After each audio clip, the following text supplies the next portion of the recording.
Welcome to English Scary Midnight, where the night hides unspeakable horrors and the unknown lurks in every shadow.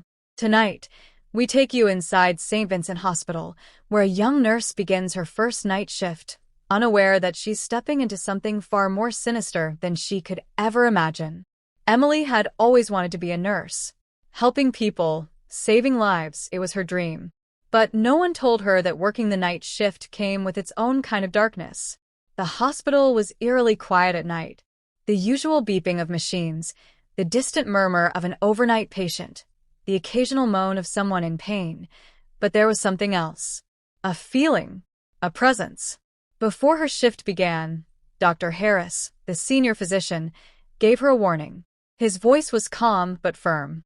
Just your rounds. Stay out of trouble. And whatever you do, don't go near room 606. Emily laughed nervously. Why? Is it haunted? Dr. Harris didn't smile. He didn't even blink. Just stay away. As the night stretched on, the hospital's silence became suffocating. The dimly lit hallways seemed longer, darker than they had during the day. The flickering bulbs in the ICU cast eerie shadows on the walls. And then, she heard it. A woman sobbing. It was faint at first, barely noticeable over the humming of the air conditioning. But as she walked past room 606, it became clearer. Someone was crying inside. Her heartbeat quickened. The room was supposed to be empty. She checked her clipboard again. No patients assigned. A cold sweat ran down her spine, but she told herself it was just her imagination. Maybe it was another patient, a sound from a different room. But then she saw it.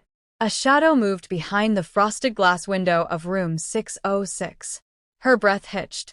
She slowly reached for the door handle and pushed it open. Inside, the room was pitch black. Her trembling fingers found the light switch.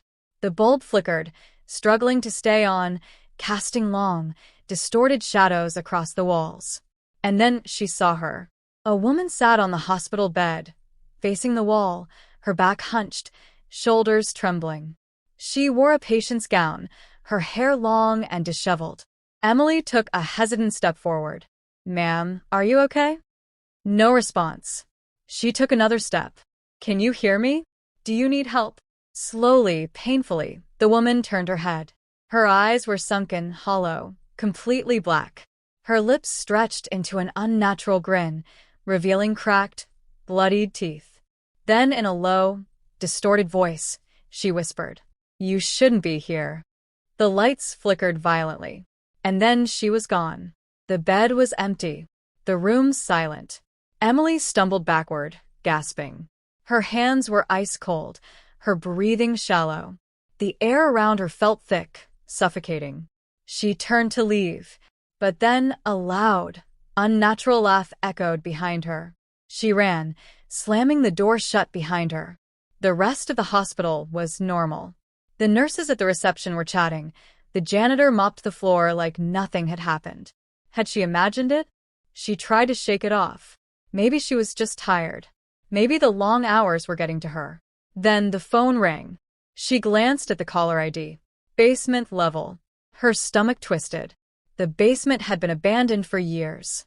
No calls should be coming from there. She hesitated before picking up the receiver. Static. And then a voice. Low. Hollow. "Come downstairs."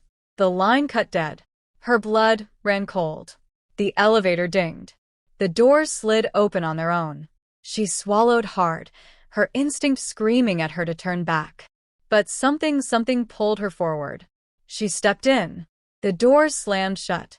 The elevator descended, but it didn't stop at the basement. It kept going. Deeper. The numbers on the panel flickered erratically, as if the hospital had floors that didn't exist. When the doors finally opened, it was dark. A stench filled the air, rotten, putrid, like something had been dead for years. She raised her flashlight.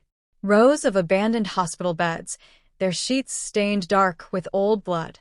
Rusted medical instruments lay scattered across the floor. And then, she heard it. A soft, creaking sound, like a wheelchair moving on its own. Her flashlight flickered. And then she saw her. A nurse. dressed in an old uniform, her name tag barely legible, Margaret. Her head tilted, unnaturally. Her eyes were missing. Her lips were sewn shut. In her hand, she held a scalpel. Emily's breath hitched. The lights flickered again, and suddenly, the nurse was right in front of her. Emily screamed. Darkness swallowed her. When she woke up, she was in the security room. Dr. Harris was standing over her, frowning. Emily, what were you doing in the basement? Her hands shook. I got a call from there. Dr. Harris paled. Slowly, he turned to the CCTV monitors. Let's check the footage. They watched the recording. Emily walked alone into the basement. She talked to no one. There was no nurse, no voices, no movement, just her wandering aimlessly. But then, in the corner of the screen, something moved. A shadow. A figure peeking from behind a hospital bed, watching her. Then the final frame froze. Emily, staring directly at the camera. But her reflection was smiling. Even though she was crying, the screen glitched. And then, a whisper. You're one of us now. The power cut out. Silence. To this day, no one knows what happened to Emily. Some say she vanished. Others claim she still works there, but no one ever sees her face anymore. And, at night from room 606, the sound of laughter still echoes. If you ever see a reflection smiling back at you when you're not, Run. if this story gave you chills, like, comment, and share. Subscribe to English Scary Midnight for more terrifying nightmares. And remember, sometimes, when you stare into the darkness, it stares back.